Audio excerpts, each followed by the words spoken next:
Wani datang pick up I dekat rumah. Oh ya. You buat live ke? Taklah. Ni I tengah record Oh, konten lah. video lah. Okay, Come on ni. Come on. Okay, jom. Okay. Hai, hari ni first time Wani pick up I dekat rumah. Kita orang nak pergi di Swan Cafe. Tengoklah si Wani ni, excited betul budak. Ush, kena naik bukit oh. Sangat mencabar ya hari ni. Adventurous sangat. Okay, jom turun. Oi, dah sampai. Ke? You buat vlog ke? Wow, Wani buat vlog. Ni kena jual lah baju. Ni? Kau kenapa tiba-tiba? Tak apa-apa si Sadie ni. Offer nak beli baju. Dah lah offer berapa ringgit je. Dia atau mak I kan selalu buat vlog. I macam I tak pun buat vlog. Dia atau mak I kan selalu macam mana.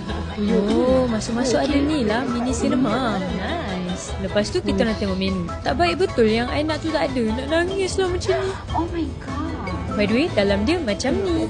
Ada banyak board games. Apa lagi kita orang ambil lah main. Tengok ni kucing komok ni. Ni kucing komok zombie ni. Siapa yang keluar first, start dulu lah kan? Lat tali tamplum. Apa? What's that? What is that? Batu. Batu lah tali kan. Oh. Sorry guys, tiba-tiba rasa macam tak ada otak pula. Ingat Bali usul. description. Tak teringat. Dia itu kan apa? What Sekejap. is that? Otak ajam. Salah. Batu kristal. Salah nak tali lat 3 orang. Salah.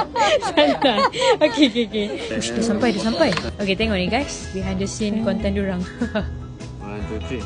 Dulu I kan boleh apa je. Biru jugalah muka I dekat sini.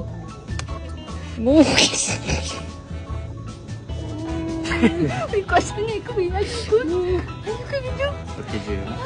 Okay je, cik. Yeah, our food dah sampai. Makan-makan sambil tengok K-pop Demon Hunter. Lepas tu, kita orang balik lah.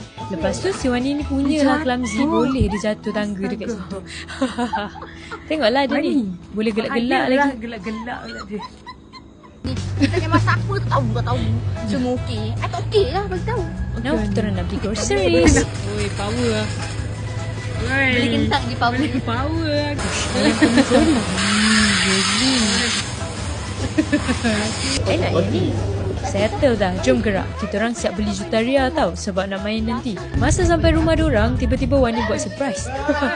Sebab hari ni my birthday. No, patutlah dia ni tak wish langsung seharian. Dia ingat sweet lah tu. I punya terkejut sampai tak boleh nak terkejut dah.